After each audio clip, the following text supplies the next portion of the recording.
Hello, today we're reviewing the Samson SR850 headphones. These are a semi-open design studio monitor category of headphone. I purchased these for £30 new, and I bought them because I was looking for a cheap pair of headphones to use for mixing up audio, so I wanted something that was nice and neutral and accurate. So let's get started with the review with a quick unboxing. The unboxing process is definitely a no-frills experience. You open the box and you have the headphones, as well as a converter that takes you from 3.5mm to 1/4 inch. So the headphones are made of black plastic all around, which doesn't feel the most luxurious, but you know, the whole package itself is quite robust. You've got a pleather headband and then sort of a metal wire frame that keeps the whole thing together. The pads are velour with sort of a pleather outer. The included cable is sort of a very standard material and it's 2.5 meters long, so that's plenty. The jack is straight and it has a little thread on it, and that's used to attach the included 1/4 inch adapter. The headband itself is sort of a self-adjusting design, so you don't need to adjust this. It kind of tensions to match your head, like so. It's made of sort of a steel type wire, so I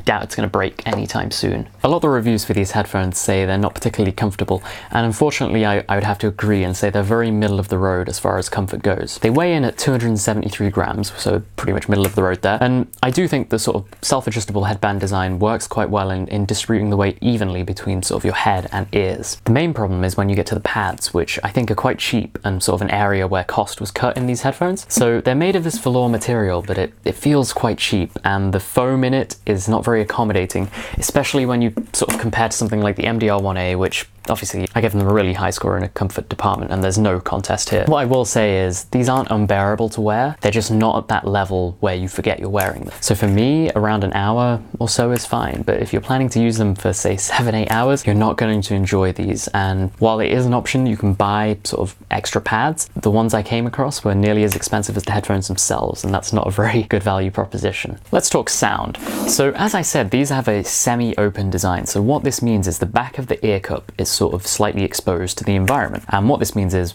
not only can more sound come in, but you get the benefit of a wider soundstage. When you're listening to it, it seems like things are a bit further away from you. And I do find that the soundstage is a little bit wider in these compared to say a closed headphone like the Sony's. So what I wanted out of these was a nice sort of even frequency response, because the Sony's I have are quite bloated in the bass and lacking in the treble. And that's exactly what I get with these. So I can hear a lot more treble in the music and the bass is sort of rolled off, and I get a really sort of accurate representation of what I'm listening to. The sound is really rich and detailed, amazing for a £30 pair of headphones. Right, so which other headphones could you consider? Well, there's some similar ones made by a company called Superlux. There's the 668B and 681. So I think Superlux have also taken the sort of approach of just maximizing sound quality. So I think they will probably be similar sound-wise and also comfort-wise. I was actually considering buying the 668B, but looking at the headband, there's these like weird little nodules that look like they'll stick into your skull a lot. So comfort-wise, I thought they looked even worse than these. There's also a couple headphones made by AKG, the K92 and K240. I think AKG actually invented this whole headband thing, which has been, you know, knocked off here. I've listened to the K240. They didn't sound quite as good as these, but they were more comfortable.